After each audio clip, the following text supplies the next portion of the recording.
All right, this is pretty damn funny. Interviewing a liberal radio host from California last night, MAGA Fox News host and Trump BFF, Sean Hannity, went for as many gotchas as possible, but became visibly triggered and lost control of his own show when his guest flipped the script and turned the tables on him, and it went viral, and it's truly hilarious.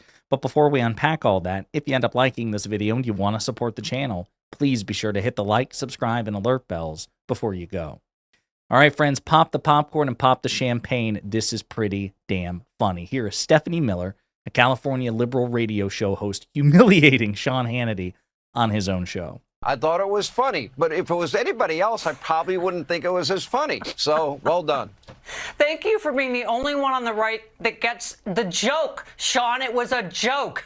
And then, you know, the funniest thing about this story is Trump's all over the Epstein files, and I wonder if they're going to release that after the big bombshell. I didn't see anything about that on Fox News today. Yeah. Okay. So let's release them. Let's release those files. Is this what passes for news? Is this what passes for news on Fox News? Why did you kiss her feet? Oh, he's so mad. I didn't bring you on to discuss one of the biggest stories in the world that if it happened to be about a Democrat, I would be all over. No. This is really embarrassing for Trump. I can't talk to you about that. That's not why you're here. I love that. You know, the funniest thing about this is how Donald Trump is all over the Epstein files. That is amazing. That's a beautiful, epic just pivot right there just to put Hannity on his heels. And you see where it does.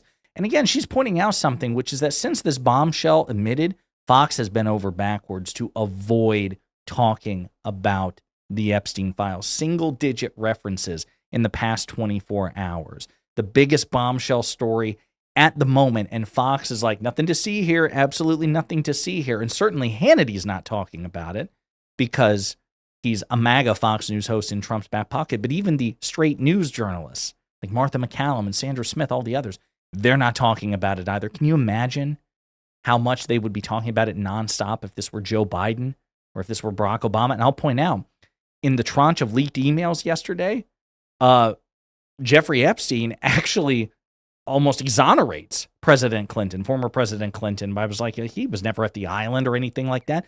But the thing is, even if Clinton were, we don't give a damn. Bill Clinton's not the leader of this party. And if he's implicated in the Epstein files, screw him. We don't care. We're willing to put our money where our mouths are and release the whole damn thing. Sean Hannity is not. This is a fun, weak deflection. Yeah, well, so Trump's all over them. Well, what about that guy who was president like 30 years ago? Nobody cares, Sean. Pretty pathetic.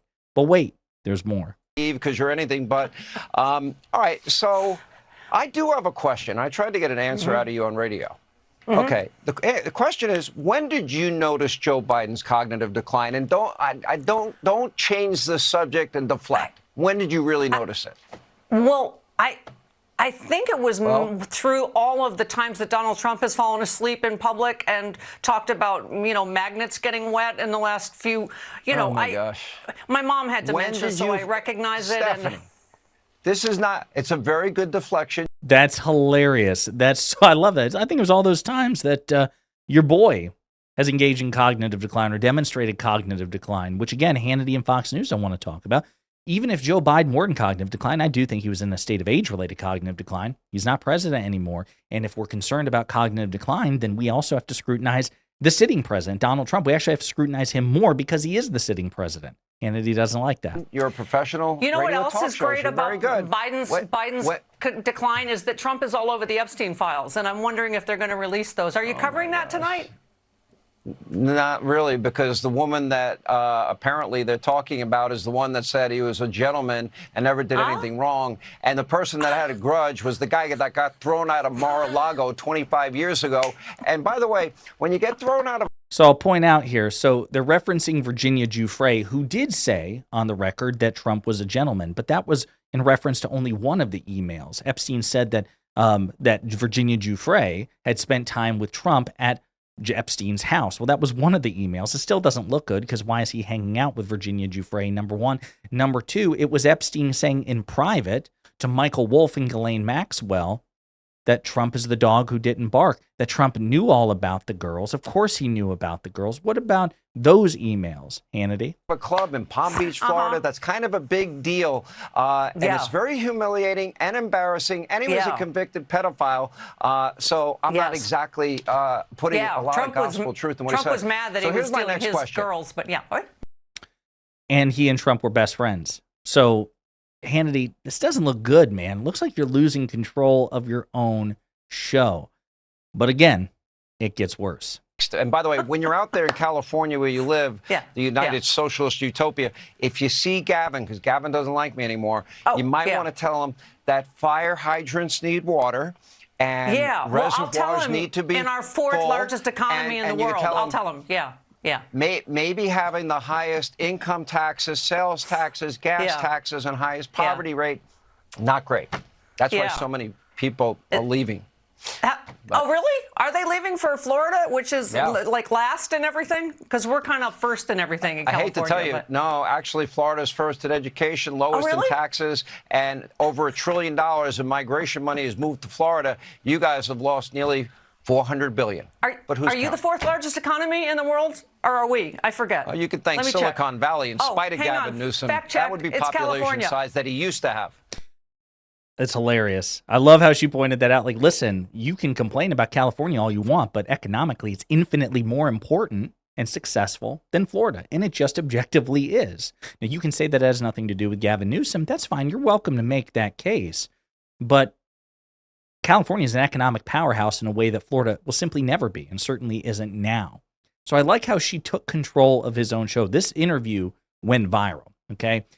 Twitter's talking about Stephanie Miller confronts Sean Hannity on Fox News over Trump gaffes and Epstein ties. Brian Allen celebrating this with laughing emojis. Ed Krasenstein on Twitter, he's a Democratic strategist or Democratic commentator, because it's blatantly obvious that Fox News is trying so hard not to talk about the Epstein files.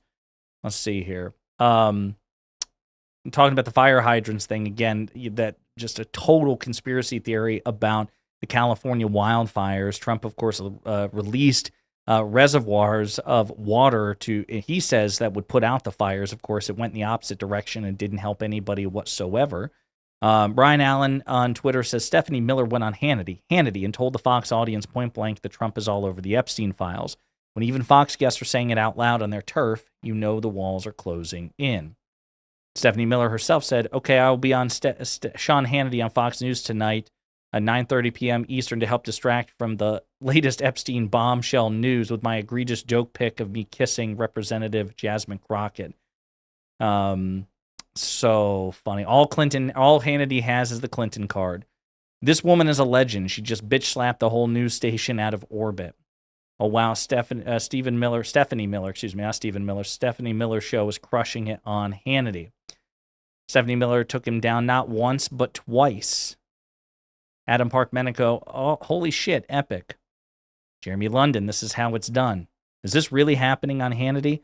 Yes, it is. It really is happening on Hannity. And again, Fox has bent over backwards to try to avoid talking about the Epstein files. I think Media Matters was talking about this as well. It's a pretty shocking omission. New Epstein emails mentioning Trump don't appear to interest Fox News. The network offered no substantive coverage of the story all morning. Fox News is covering up for Trump after House Democrats released emails on Wednesday from Giuffre Epstein. Trump's propaganda network had not addressed the story on its airwaves through noon Eastern Standard Time, even though CNN and MSNBC gave it substantial coverage. A Fox correspondent referenced, quote, new developments today from the House Oversight Committee on Epstein without detailing what those developments entailed. According to a Media Matters review, as of noon Eastern Standard Time, CNN and MSNBC covered the story for 53 and 56 minutes, respectively. By comparison, Fox's coverage amounted to 6 seconds. Ouch. Oh, while Epstein's emails led many national news websites on Wednesday morning, the story was largely absent from Fox's homepage. So Fox is engaging in its own attempt at a cover-up to try to avoid embarrassing Donald Trump, but it's not working. It's failing miserably, and Stephanie Miller just humiliated Trump and Hannity on Hannity's own show, and that deserves a round of applause. In the meantime, let me know what you think in the comments.